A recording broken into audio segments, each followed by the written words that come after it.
have to read all of the SPFBO winners from the last 10 years before December so that I can rank them in the Champions League, even though I'm not an official judge. I thought it'd be fun. And today, we are taking a look at Small Miracles by Olivia Atwater, which won the SPFBO 8 award. This has a similar prose and style as something like Good Omens, so it's way more of a cozy fantasy with relatively small stakes, if you like that sort of thing. The story follows a fallen angel named Gadriel, not to be mistaken with Gabriel, who is responsible for small temptations, like encouraging people to eat one more slice of pie. They used to be an angel of small miracles, but didn't like following all the rules. But she loses a bet to one of their angel friends, and now she has to tempt a woman who seems to be impossible to tempt. This requires Gadriel to get a little more involved, and that leads her down an unlikely path against a demon of the apocalypse. So with that context in mind, let's dive into this indie review.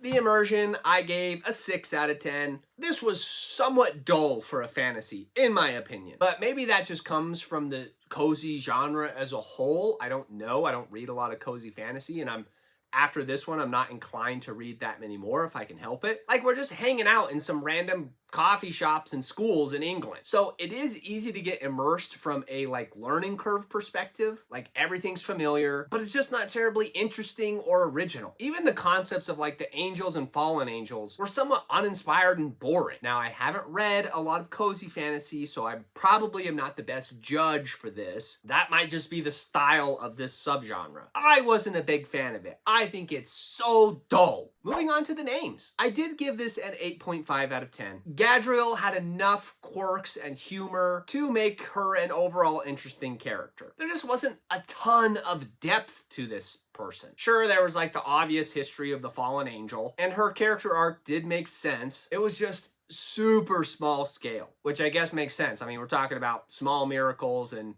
small temptations, so I guess the scale would have to be equivalent to that. So I guess you're you know what you're getting into when you pick this one up. So I shouldn't complain, but I'm complaining. Anyway, Holly Harker as the adoptive aunt was just very plain and straightforward. She's just trying to figure out how to raise her niece after the girl's mother passes away. Ella is her name, that's the niece. She's a bit of a troublemaker. Even when she does try to do the right thing, things always seem to go awry. So there was a good kind of emotional arc that followed these characters. I just didn't personally resonate with it, but I decided not to hold that against the score. They did seem just very straightforward as characters, not necessarily bad, but very one note in my opinion, which again, that could be the case for this style. I don't know. The Magic, I gave a 6.5 out of 10. I honestly think that score is generous, especially since the magic wasn't that interesting or original. Basically, the only magic that these angels have is shape-shifting, invisibility, and the ability to tempt humans.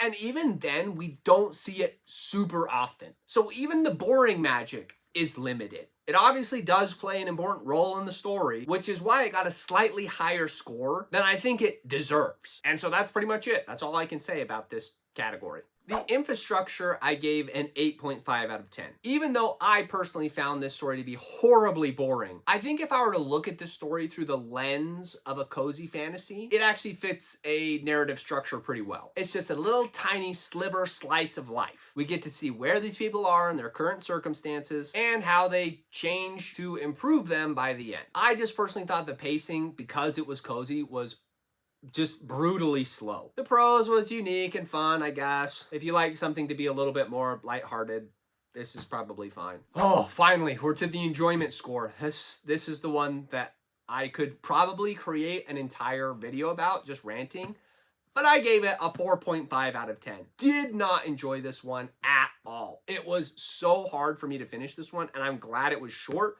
or I don't know that I would have been able to. It was too boring. The only small miracle for me was the fact that I actually finished this book. I did not enjoy it. Okay, maybe a little bit. That's why I got a 4.5. There were some elements that were maybe a little charming, but it wasn't enough to be a compelling read for me. There were interesting moments here and there, but this would have been an easy DNF for me if it hadn't been an SPFBO winner, which just goes to show you that even the winners of these awards aren't going to be for everyone. On the bright side, at least now I've discovered a potential distaste for cozy fantasy. You can try and give me recommendations in the comments for things that maybe will change my mind, but man, that was a brutal experience.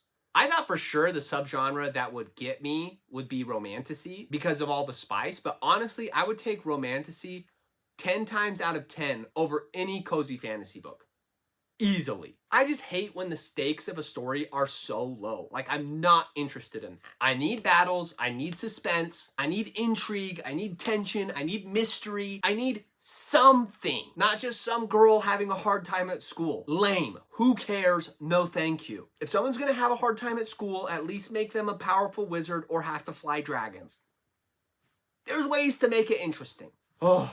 Anyway, we're going to just leave it at that, and we're going to say that the overall score for Small Miracles is 6.8 out of 10. Even though I don't personally enjoy this one, I could still easily recommend this to anyone who likes cozy, lighthearted fantasies. And if you like narrative structures kind of like Good Omens, that style, that prose, this will probably have a similar feel, so you can probably say that you might like this one. All right, let's go ahead and judge this book by the cover. There's a bunch of different covers for this one, so we're just going to go with this one. This cover is simple, but it kind of worked with how simple the premise of the story is. I think its whimsical nature will attract people who like reading these types of stories. And I think red is a good way to make a book pop. And I do like that art style, so I think it works for what it is. But that will do it for this SPFBO ranking. You'll have to check out my other videos to see where it ranks among the other winners within the Champions League. So that'll do it for today. I will see you in the next video.